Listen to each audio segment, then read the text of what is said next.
ਗੁਰਮੁਖ ਪਿਆਰੇ, ਅੱਜ ਆਪਾਂ ਸਤਿਗੁਰ ਦੇ ਸ਼ਬਦ ਦੇ ਵਿਚਾਰ ਕਰਕੇ ਇਹ ਗੱਲ ਸਮਝਣੀ ਹੈ ਕਿ ਸੱਚੇ ਪਾਤਸ਼ਾਹ ਨੇ ਜਿਵੇਂ ਵੱਡੇ ਵੱਡੇ ਘਰਾਂ ਦੇ ਲੋਕ ਆਪਣੇ ਬੱਚਿਆਂ ਨੂੰ ਪੜ੍ਹਾਉਣ ਵਾਸਤੇ ਨੌਕਰਾਣੀ ਰੱਖ ਲੈਂਦੇ ਨੇ, ਆਇਆ ਰੱਖ ਲੈਂਦੇ ਨੇ, ਆਇਆ ਵੀ ਕਹਿੰਦੇ ਆ।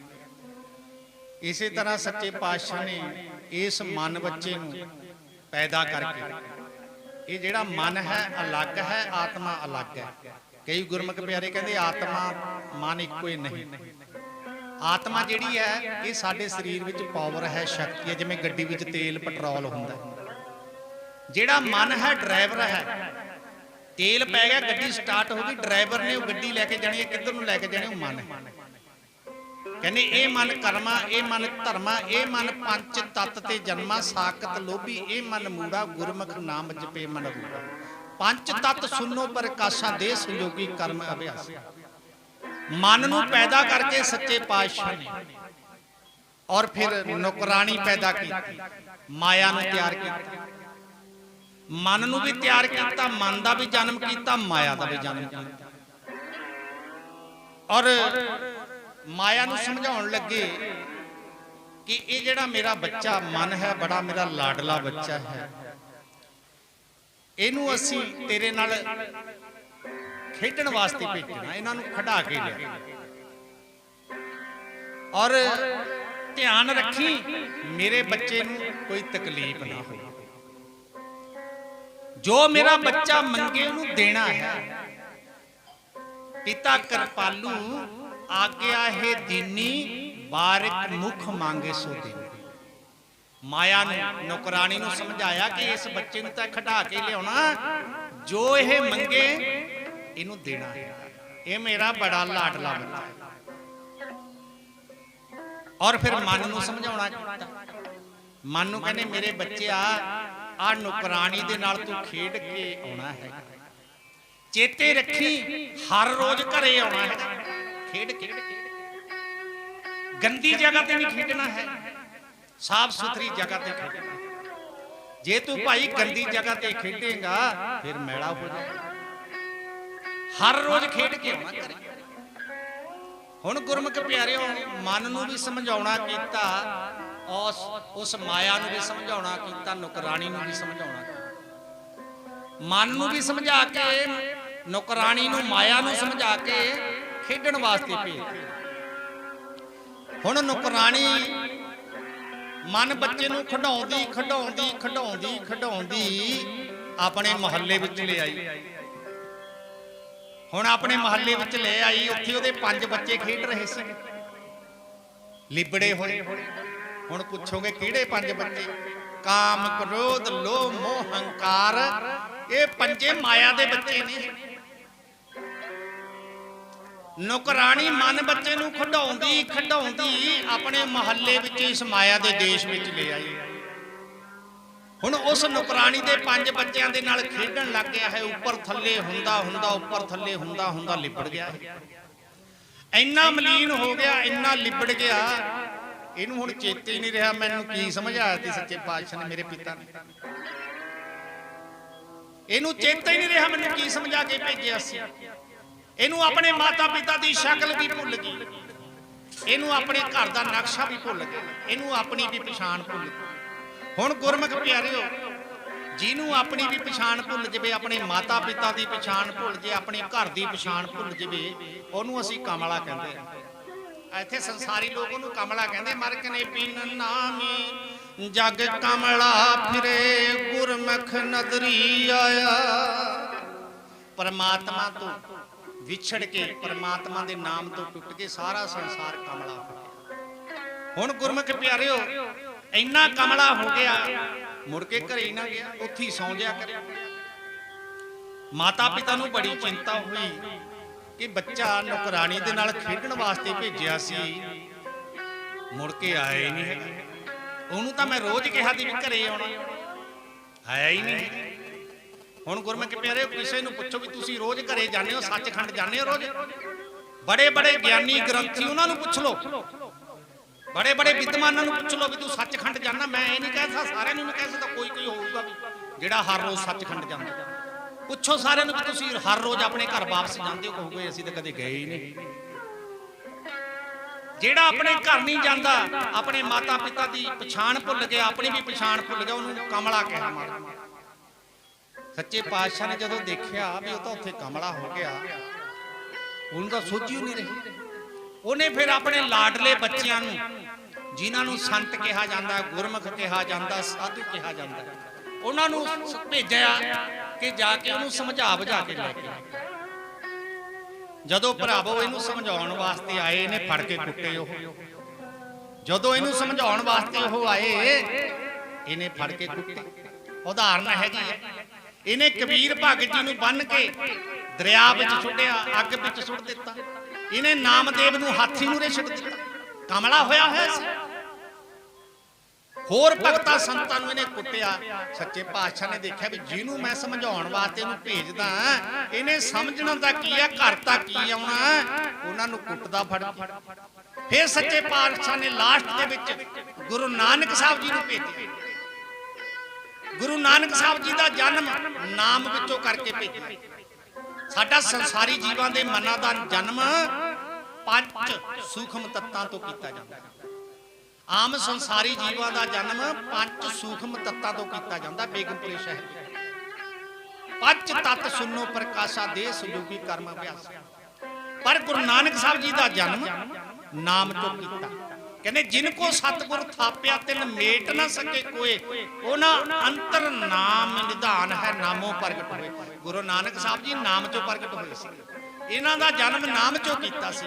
ਫਿਰ ਸੱਚੇ ਪਾਤਸ਼ਾਹ ਨੇ ਗੁਰੂ ਨਾਨਕ ਸਾਹਿਬ ਜੀ ਨੂੰ ਸਮਝਾ ਕੇ ਭੇਜਿਆ ਕਿ ਭਾਈ ਜਾ, ਤੈਨੂੰ ਮੈਂ ਆਪਣਾ ਰੂਪ ਬਣਾ ਕੇ ਉੱਥੇ ਭੇਜ ਰਿਹਾ, ਤੂੰ ਉੱਥੇ ਜਾ ਕੇ ਸਮਝਾਓ, ਕਮਲਿਆਂ ਨੂੰ ਸਮਝਾ ਕੇ ਲੈ ਕੇ।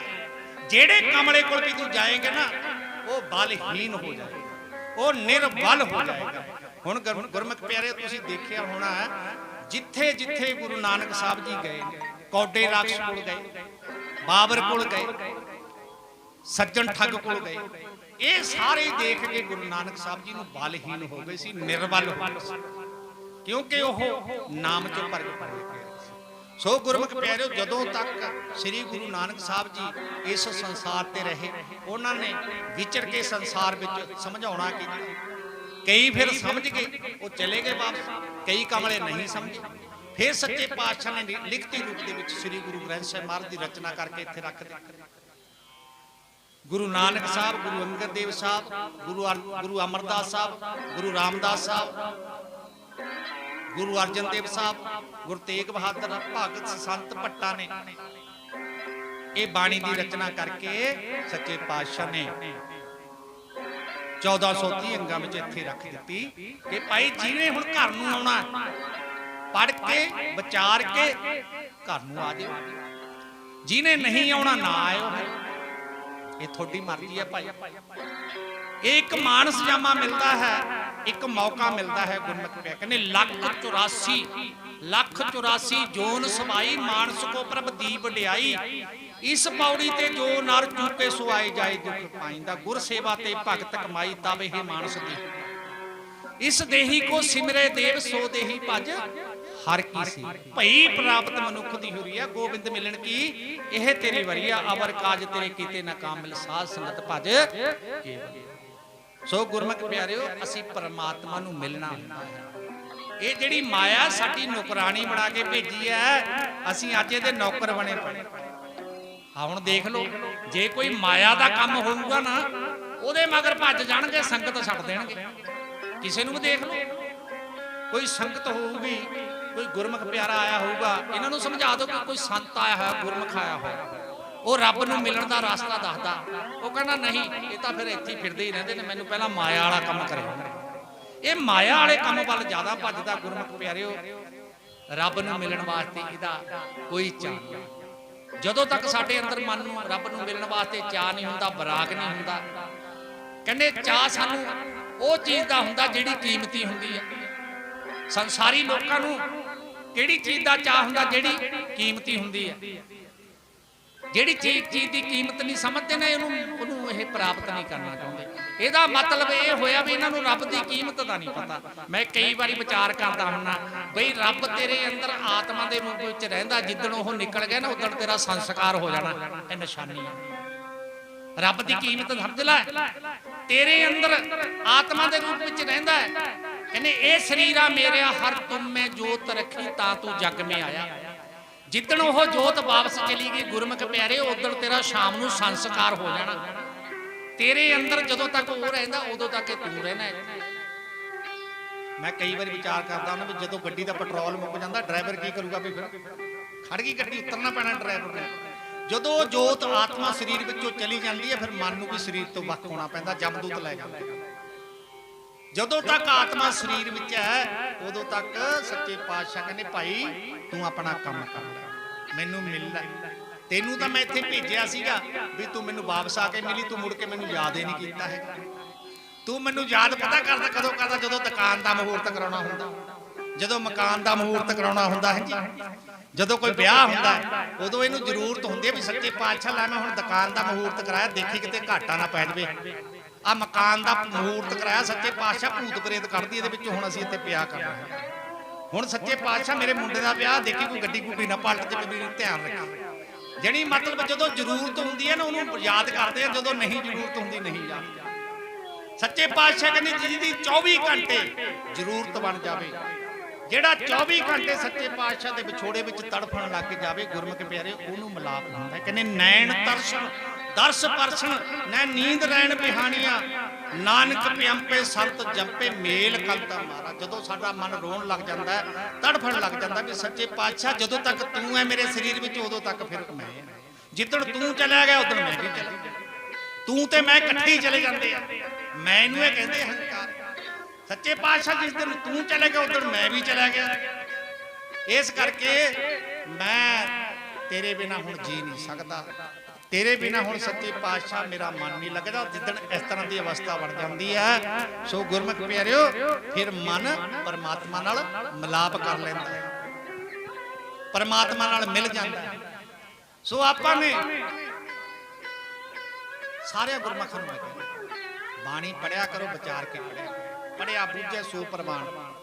बाणी बिर लो जो विचार सी जे को गुरमुख होए, बाणी महापुर की निज घर वासा। बाणी पढ़ के विचारना, ये थोनू थोड़े घर नूं जाण दा रास्ता दस्सिया होया, इहदे विच सचखंड दा नक्शा दस्सिया होया, परमात्मा दी शकल दस्सी है, रूप न रेख न रंग किछ त्रय गुण ते प्रभिन्न, तिसे बुझावे नानका जिस होवे सो प्रसन्न। सचखंड वसे निरंकार कर कर वेखी नदर निहाल।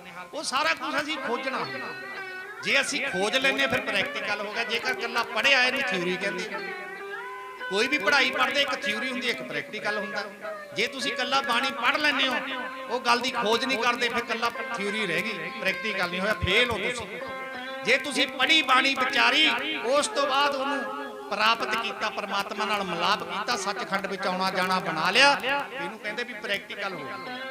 सो गुरमुख प्यारिओ ये जिहड़ा जीवन है ये परमात्मा दे आपां लेखे लाउणा, असीं वापस जाके मिलना। ये जिहड़ी माया है साडी नौकरानी है, असीं इहदे नौकर नहीं। जदों तुसीं परमात्मा नूं मिल लवोगे ना ये फिर तुहाडे मगर भज लूगी। महाराज ने गुरबाणी भी समझाउणा कीता, सतगुर मिलिए उल्टी पई नाम नित खर्चो खाओ, 18 सिद्धि पिछे लगी फिर निज घर वसे निज थाए।